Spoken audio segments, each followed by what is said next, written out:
Hello, friends, and welcome back to the Reiki Women podcast. My name is Michaela Daystar, here with Bronwyn Logan. Carrie Varela is on a family excursion and so will not be joining us this week. We wish her beauty and relaxation and lots of connection with good people. This week, we are diving a little bit deeper into a topic that's come up a number of times in our conversations. It's kind of one of those pieces that seems to thread through and is asking for a bit of a deeper dive.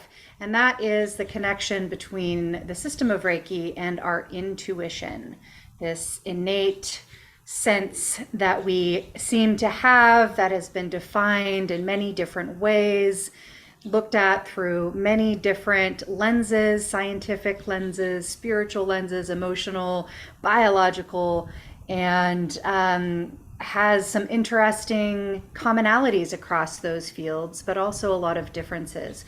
And it's one that comes up in conversations around Reiki quite a bit. And in ways that show up differently depending on the perspective of the person speaking. And so I'm really excited to dive into this topic, to look at it through the lens of the origins of Reiki and through the lens of our experience and our personal practice. And as we go through this conversation, for those of you listening, I really invite you to reflect on your own relationship with intuition. How do you define intuition? How do you understand it? And how does it show up in your life, whether that's through your Reiki practice or through some other experience? So I'm looking forward to jumping into all that and to see what first comes to the top of your mind, Bronwyn, when you Oh, think the yes. connections between Reiki and intuition. My brain is going crazy. Um, I'm trying to find my pen to write things down, but the cat's stealing it. Anyway, oh, there we go. Gave it back. We're both having like side conversations with our cats while we're trying to be present and focused on this podcast. It's actually really good training, this. Okay. So much for standing under a waterfall, right? All you need is a cat. So, yeah. So intuition. Wow, there's so much to say. And as you say, you know, I think a lot of people have lots of different ideas about this, but we can probably narrow it down within the system of Reiki and I guess then look outwards possibly and see what people are doing and how that might or might not fit. That's how I would see it. So, you know, yeah, when we talk about intuition, I guess we're talking about working with the mind. And so I would say, uh, when I think of the mind, I think of working with Sanmitsu, which is the mind, body, and breath. Yeah, or speech. And depends, there's different translations for that. So when I talk about mind, body, breath, I'm talking about what makes us up as humans. So, what are the elements that make us us? And these three elements do that. So we relate them to the parts of the body. So um, the first one that we always work with is with the hara in just below the belly button inside the body, and that is our grounding point, our earth point, and it is the first port of call for all of us when we start the system of Reiki, and to help us be grounded and to give us that sense of being human, of embodying this body.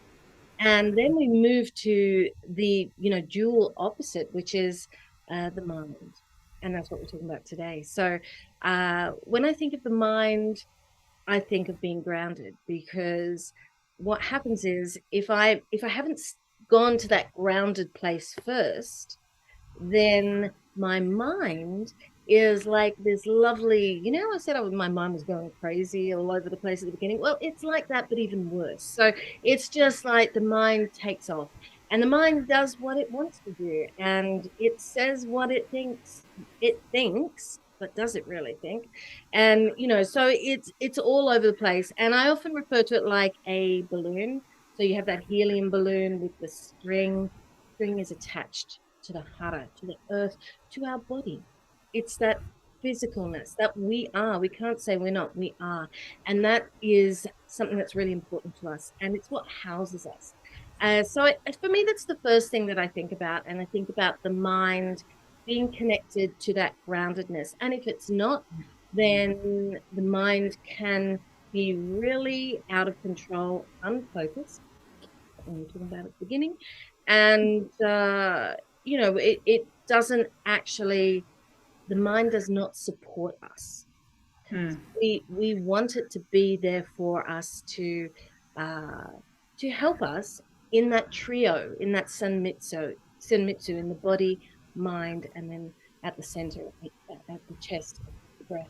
So, it's very, very important to us. And if it's out of balance, if the mind is out of balance, if intuition is out of balance, then we are going to find ourselves doing things that we really don't know if we are imagining things. And I think this is that whole intuition thing. So one more thing I'll say just before I pass it back to you, Michaela, on that note, is that I often relate this to, someone who might be a psychic, for example. And, I'm sure we've all met some wonderful psychics in our time.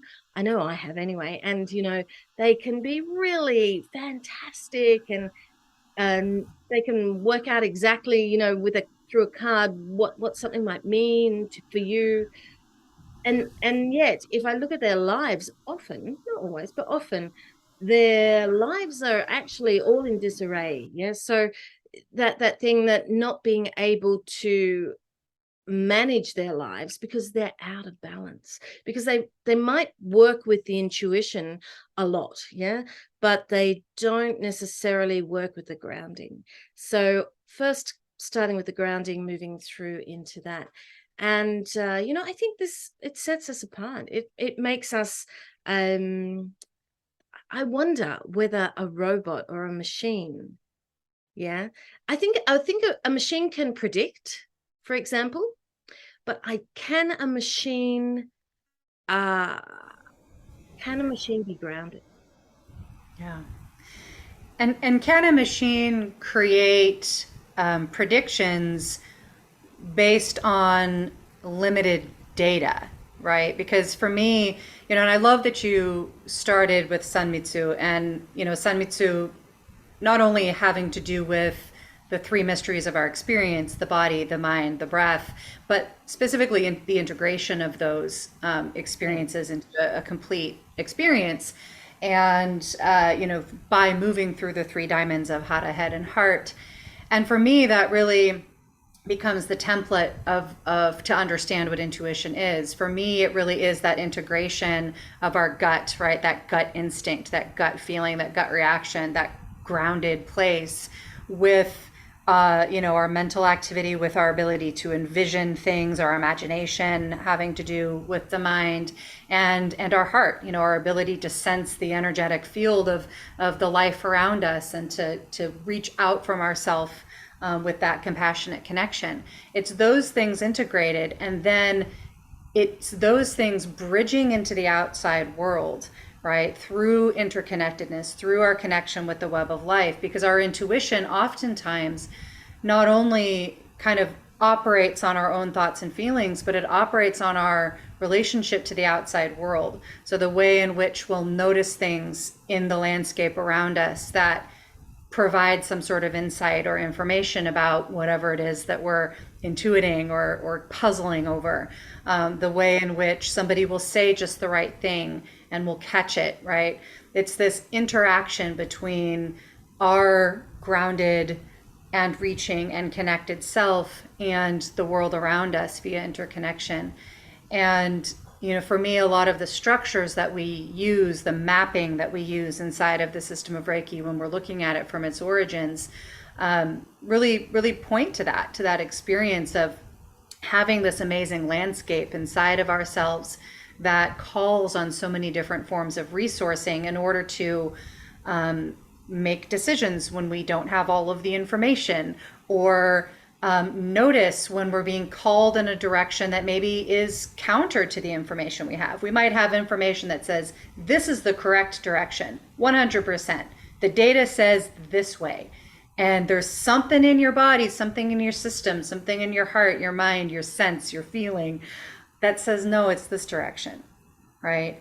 And, as you also mentioned, being able to discern when we're having an authentic experience of knowing, something that is unknowable. All the data says go this way, but something in me is saying go that way. That's an unknowable fact, right? If that is indeed true, the distinction between that and other forms of impulses that we might have that are really actually rooted in our fears, our belief system, our desires. Maybe I really want to go in this direction, but that might not actually be the right direction. Maybe it's just I really want to go there, or maybe I'm really afraid of this direction, and so I'm going to go this direction. But that's not my intuition, right? That's my fears, my desires, my beliefs telling me to go this way.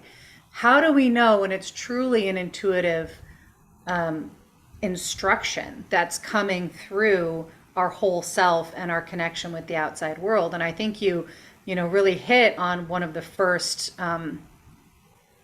you know, methods of discernment, which is to start with that grounding. That when we are, fully rooted in our body and in our connection with the world, that's when we can begin to trust those impulses. And then from there, to start to really observe the sensations that our intuition gives us to communicate with us, which can be different for everyone. It can be different from situation to situation, but there's a language that our intuition uses to speak with us, that we can learn to recognize. But it absolutely begins with grounding.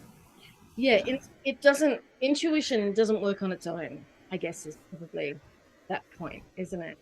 And it's like, I often, the world, life, the experience of living always amazes me. And the idea that every moment that I'm doing something, I'm making choices. Right. And those choices are, you know, they're coming through here. And so I'm always working at choosing things and what is the best thing for me to do. I'm not necessarily conscious that I'm obviously that I'm doing that, but in that is this within that is intuition, and so we're not always, as I loved how you set that up, should I go that way or that way? And then all the different reasons why we possibly should or shouldn't, if we really start to think about it. And do we ever really know? And this brings me to something like a Reiki treatment, which for me uh, is when I'm trying to explain to a student or a client sometimes as to why we don't diagnose when we do Reiki treatments. Mm-hmm. Because how do we know that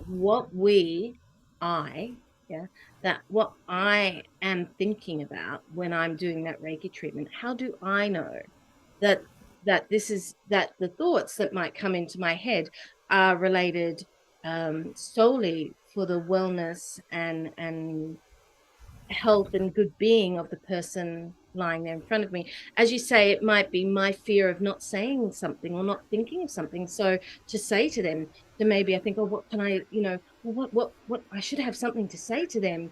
You know what? I feel like they should have like an Epsom salt, you know, and or whatever it is, so that these things come up, and because I'm giving myself the space for that, right?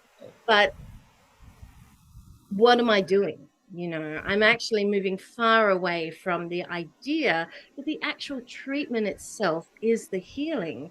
And instead, I'm going up into my head. I'm unbalanced. I'm not feeling grounded.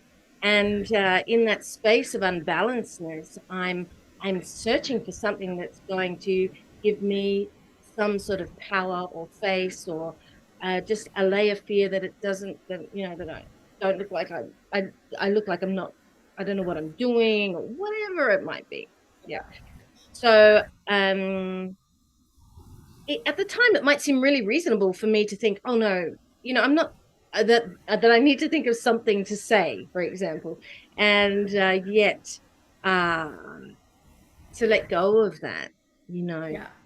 to sit in the space, simply be in the space with the person and allow everything to shift and move as it can, yeah, then that is a different experience.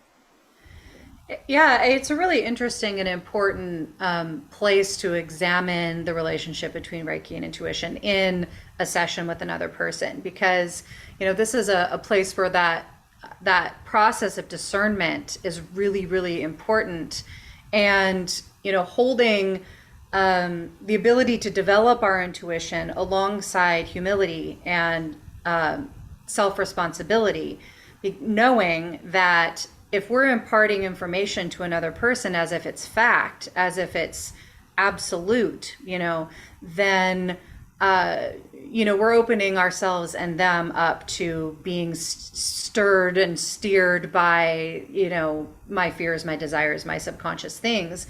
And so for me, holding a balance between developing my relationship with my intuition so that I more and more can learn to trust it, to learn its language, to follow where it's leading me. Um, you know, in a Reiki session, that might look like using particular hand positions or, whatever it is, but holding that in humility to say that, you know, this person's intuition is also involved. And part of what is possible in a Reiki session is to really be supportive to the intuition. And so they have the opportunity to notice things, to get information, to respond to things. And that's going to be more authentic to them. And if there's a time, when I feel like there's something that I experienced that truly is for them, I'm not going to just say this is your diagnosis or this is your prescription, right? Even though people often ask, right? What did you notice? What did what did you learn about me when you're in this session, right? And always, again, holding that with the humility to say, well, this is what I experienced. It may or may not have any meaning for you. That making meaning of it is for you. But again, even inside the session, like learning to follow our intuition in a way that doesn't try to control or dictate the process, as you were saying, kind of letting go of that impulse, which is why we start with, well, one of the reasons I imagine, for me anyway, the value that I see in starting with a specific set of hand placements in a Tenahira hands-on practice, for example. It kind of gives us a structure that frees us from that pressure almost to make those decisions about where to place the hands. And when we stay with that structure and we let that structure guide our learning and our deepening of our experience, and we're really staying open to, again, learning how our system, our sovereign system, interacts with the world around us, including this person that we're in session with, that structure will support us in deepening our intuition at our own pace, rather than requiring us to follow it off the bat, where most likely our thoughts, our desires, our fears, our self-consciousnesses, the feeling that, oh, I should have an answer for this person, as you were saying, can get in the way of an authentic, intuitive experience. And that, principle has really guided me well in the last few years, because in my early days I really did feel that pressure, and I really did feel like I need to give them a diagnosis, I need to give them a prescription, even though I was taught that that's not our role, right? My teacher did teach me that, but there was that pressure, right? And when the person asks those questions about what did you perceive, what did you learn, the feeling from an inexperienced practitioner that, oh, if I don't have an answer, then I'm not doing this right, right? Instead of standing, in the truth, like the sovereign space, that my job is not as a psychic, right? I mean, there are people who are truly psychic, which, I understand. My perception of that is that that is a very developed intuition. Like that psychic capacity is simply a extension of what we all have. Like it's a spectrum. It's just how I understand it. There are people who absolutely have that, right? And some of whom, do remain grounded and do understand techniques to be able to trust what's coming through for them. I am not one of those people, right? I am not psychic. I don't get specific information that I can trust about other people. And that's okay. That's not what I'm there to do, right? I'm there to hold a space for all of us in the space to allow our system to do what it's designed to do. And part of that is allowing the intuition to bring whatever information it needs.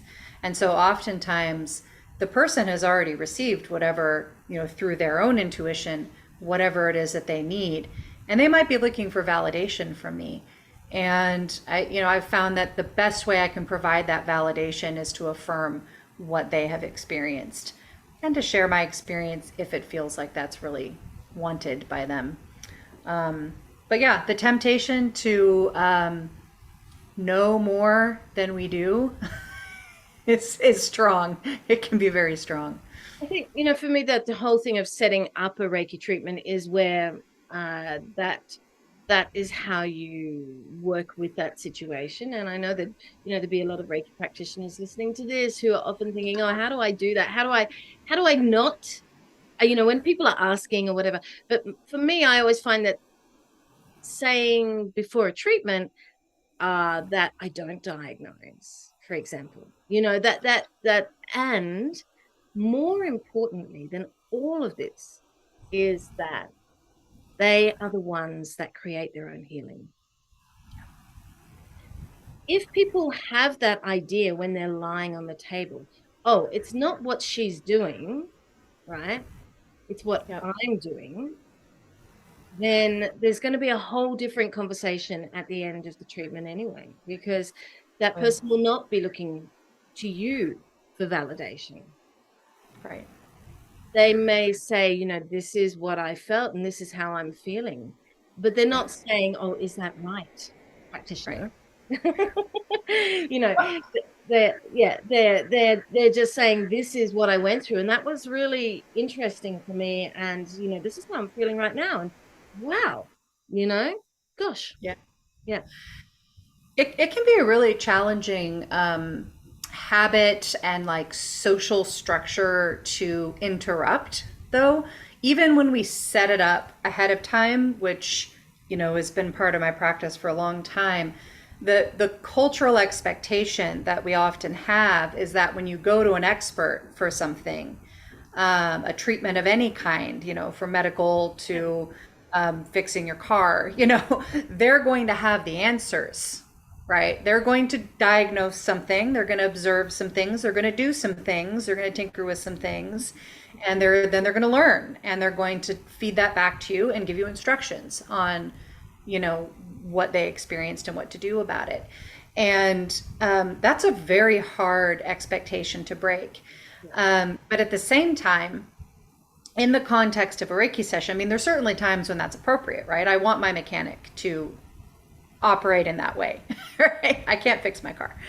But in this context, when we can break through that expectation and that habitual deferring to the expert in the room as the one who's an expert on me,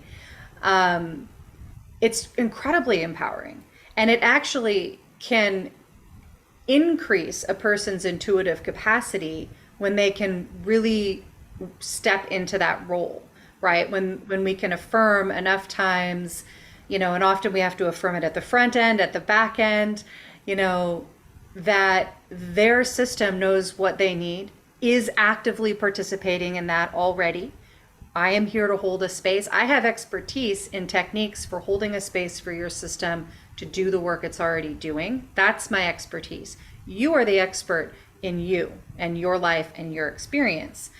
And that often takes multiple affirmations. But once that message kind of sinks in, and then they have the experience of going through the session and then having their experience affirmed at the end, it's incredibly powerful.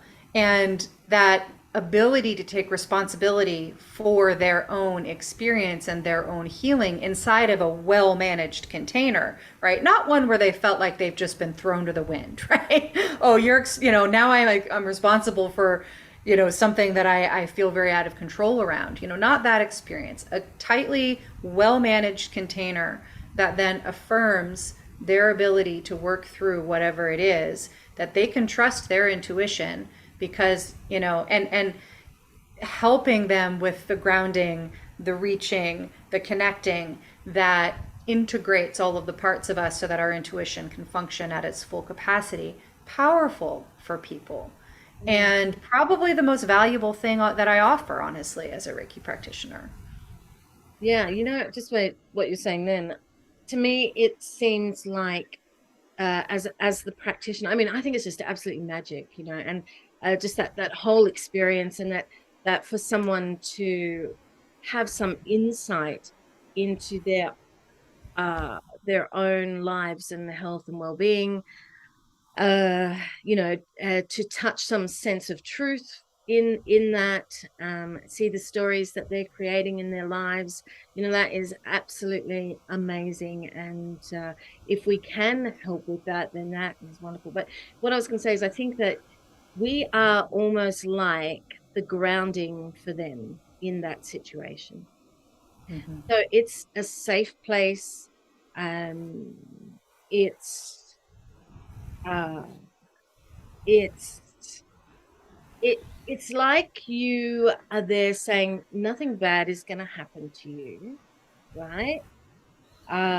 Because you're actually in control, and there are other people here with you, myself, and i am I am grounded.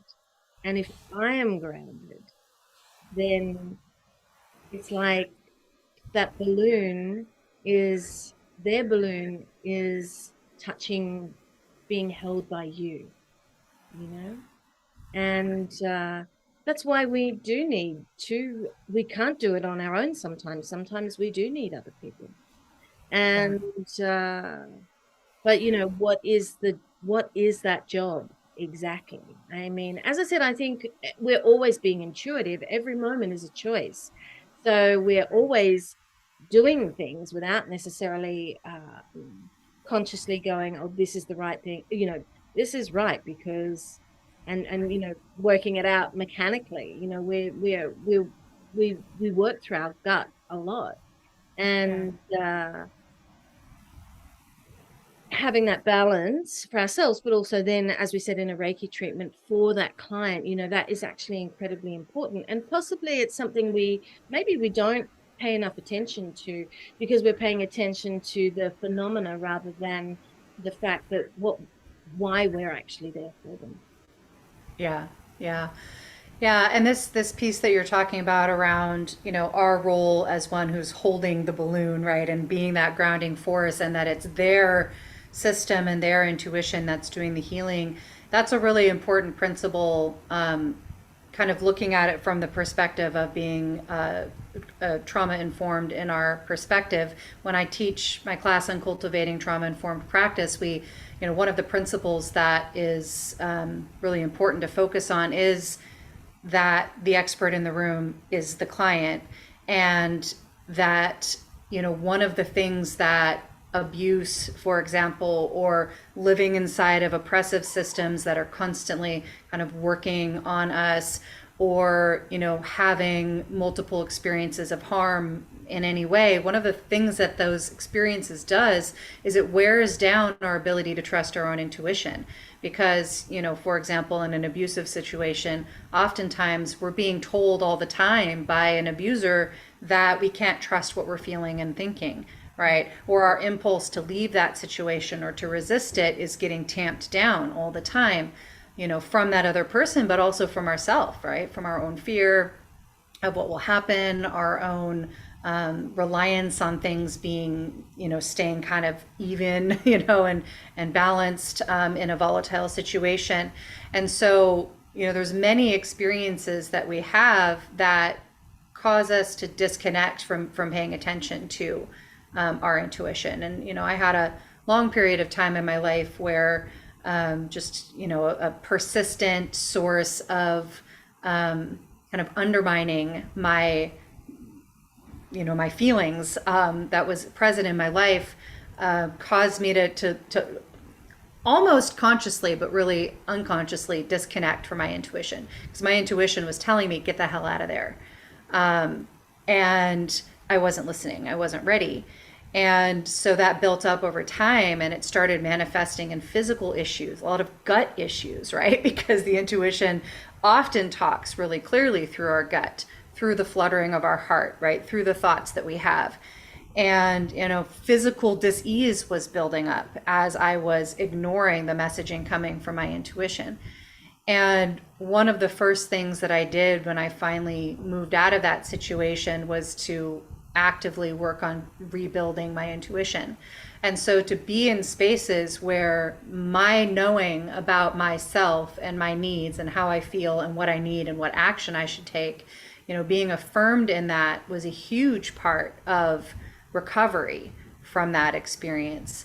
And so, as I work with other Reiki practitioners on how do we create spaces that feel that way for people, top among them is affirm over and over again because it's habitual to believe the opposite. So affirm over and over again in many different ways at many points during the session, during your relationship with them, that they are in control of their experience. They are the expert on what they need and what they feel and what action they should take. They can make a change. They can stop at any time, and that the healing is going to come from themselves. It's not only powerfully effective in supporting those people, but it also creates a container where that trauma isn't reignited by the feeling of I can't trust myself again, right? Which can be messaged in a lot of different subtle ways that we don't even necessarily think about. But when we go into it with the perception that I'm the expert and therefore I'm supposed to diagnose and I'm supposed to prescribe and I need to tell them all of the things that I felt and what it means, I saw this image and that symbolically means this and therefore that means this about you and what you're experiencing and this is what you should therefore do. When we come in with that kind of directive, like as if that's our job, we're taking away from them that necessary experience of walking themselves through their own knowing. Yeah. And it's a really important thing for us to reframe as practitioners. Yeah, because people are vulnerable when as a client, and I just want to put that into a different picture as well, because we are vulnerable too, and all the things that you just said there are also about ourselves. And we need to remember that we are, uh, that we have this intuition about ourselves and that we know and that we need to learn to trust ourselves. And we need to, uh, begin with finding ways to do that. And as I suggested, work first with the grounding and have that sense, but know that we can be wonderful intuitive beings and uh, find that we are the expert on ourselves, Yep. right? And in that, I think there's that thing that we talk about, and we've spoken about it before, this idea of the, well, there's the heart mind, that spaciousness that we uh, exist in, but we don't often see or think about. And when we, for example, move into a meditative space, then we very consciously sit within that space, which is that really beautiful open mind connected to the heart with the compassion and and also grounded at the same time. In a way, it is Sanmitsu. It's also known as in Japan as Kokoro, which is that sort of like working in a way that, using your intuition in a way that is uh, connected with your heart and knowing what is right and what we, how we should do things in our lives. So I do think the system of Reiki is fantastic in helping us with our intuition, supporting that, developing that. Not necessarily for telling other people what to do, but definitely to live our own lives and to recognize that expert inside of us. Yeah. And there was a poem that I wanted to just include in this because it's a quite a well-known one for some Reiki practitioners, because it's one that we use with the from the Meiji Emperor, who was around at the time of the founder of the system of Reiki, and the founder brought this poem into the system of Reiki. And this poem, when I think of intuition, this is the poem that comes up for me. So I just thought if we just wanted to sit for a moment and have a Please. little space around that as well. We're just feeling the body nice and relaxed.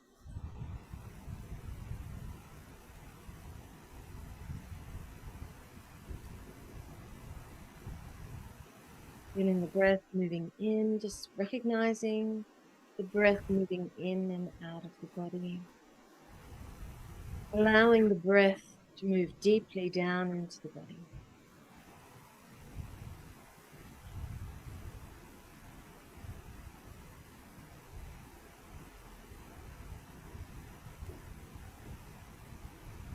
As a great sky in clear light green,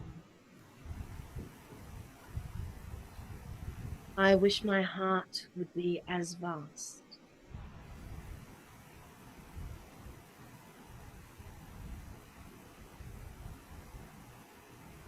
As a great sky, clear light green, I wish my heart would be as vast.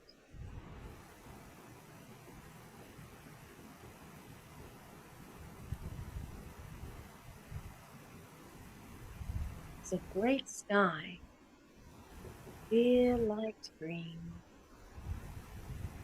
I wish my heart would be as vast.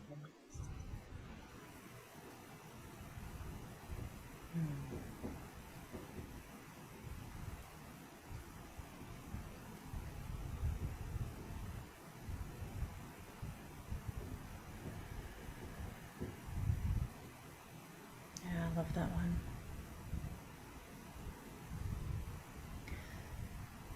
That feeling of spaciousness that that poem brings to the mind and the body, really aligns with intuition for me. I mean, I think you're right that that's really connected with it, that our intuition can't operate fully when we're constricted, right? When we're feeling tight, when our focus is narrow.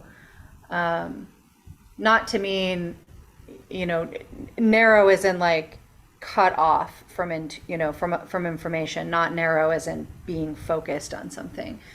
Um, that feeling of spaciousness that we get when we practice Joshin Kokyoho, that feeling of being bigger than our physical container that we get when we work with moon breathing, or when we work with, contemplating the precepts.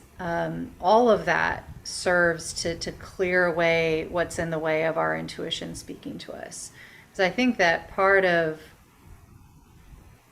being our true self, right? Living as an embodiment of the precepts, which is the, intended outcome of the system of Reiki. Part of what that means is our intuition just being on like full capacity at all times, and being able to make decisions through this interweaving, this alchemy of our guts, our mind, our heart, and the world around us, the web of life around us. And I have this idea, this thought, this theory that when we make a decision or we take an action that is truly coming from our intuition, following that guidance, that with all of that junk cleared out of the way, that it's not only the right decision for us, meaning it will bring us to the best outcome for us, even if that's different than what we thought or wanted. Not only that, but it will also bring the best possible outcome to the life around us. In other words, I don't believe that if we're truly operating from our intuition, we're going to do things that are going to be harmful to other life. It might be disappointing, right? Like our intuition might tell us to leave a situation that might hurt the other person involved. But if that's truly the right decision, it is the right decision for both people. That's what I believe is a theory that I have. Um, You just, because you're just trying to make yourself feel good. But, No, I really believe it though, because I think, if it follows that, intuition is in part a reflection of our connection with the web of life, then it's going to operate in connection with that web. And so it's going to not be something that is going to be harmful. Now, again, that doesn't mean that there isn't discomfort, dissatisfaction, or pain in the kind of temporal, experience, right? The other people might not know that there's something that actually was for their benefit. But it's just what I believe. I don't think it's possible for the intuition to both be a function of our connection to life and be something that's going to allow us to harm other life. I'm not sure about that. Yeah. Because for me, I do think it is something that, we might say to ourselves to make ourselves feel good. I just think that life is not all good, and that we are living in, that is a very dualistic experience. And if we think that, that whatever I'm doing is for the positive, for example, because life is like this. Life is not like that. And this means that these things are going to happen, and good and bad, because that is what it is. And it's good and bad because of how I'm interpreting good and bad. But in reality, things die. We die. There is pain. There is, as you say, dissatisfaction. That, or I get that you get that. I I I just don't think that there is, it feels a little in that sort of sense. I hope you don't mind me saying this, but it just feels a little bit in that sense like uh it's when people say, oh, the universe will do the right thing by me, or something Right. like that. Everything happens for a reason, and yeah, yeah. Yes, No, right. I totally get why it feels like it's in that same category. Yeah, I understand why it feels that way. Yeah, I think I relate to it differently than those things, but I totally get that that's what it sounds like. Yeah, Hey, we all live our lives in the best way that we can, and yeah. But to me, that does mean that no matter what, there's going to be pain, anxiety, death, grief, and horrible things. And on the other hand, there's going to be good, wonderful, amazing, life-affirming things. And absolutely. it's really how we learn to be resilient and deal with this, in rather than removing these things, I guess. Yeah, yeah. I think that's a really valuable way to look at it. Mm. Yeah. Oh gosh, I think we're finished. Does your intuition tell you that we've come to the My end? choice. The time says we've done an hour. Yeah. The intuition and the clock have brought us to the end. Yeah. Well, I love, the different places this conversation went. Of course, we always, start with an idea, a concept, and then the conversation, gets to take us where it goes. And hopefully there's been some pieces in there that are valuable for you, dear listener. And we'd love to hear your thoughts about intuition, your experiences with following your intuition, maybe your experiences with ignoring your intuition and how that impacted you. And of course, the experiences you've had with the connections between intuition and your Reiki practice. And we'd love to hear your thoughts in the comments. And we'd also love to invite you to share this episode with somebody that you think would benefit from this conversation. That's the very best way that you can support this podcast and this channel, and also a great way to start interesting conversations in your communities. And so until next week, we thank you, we love you, and we appreciate you being here. Bye-bye.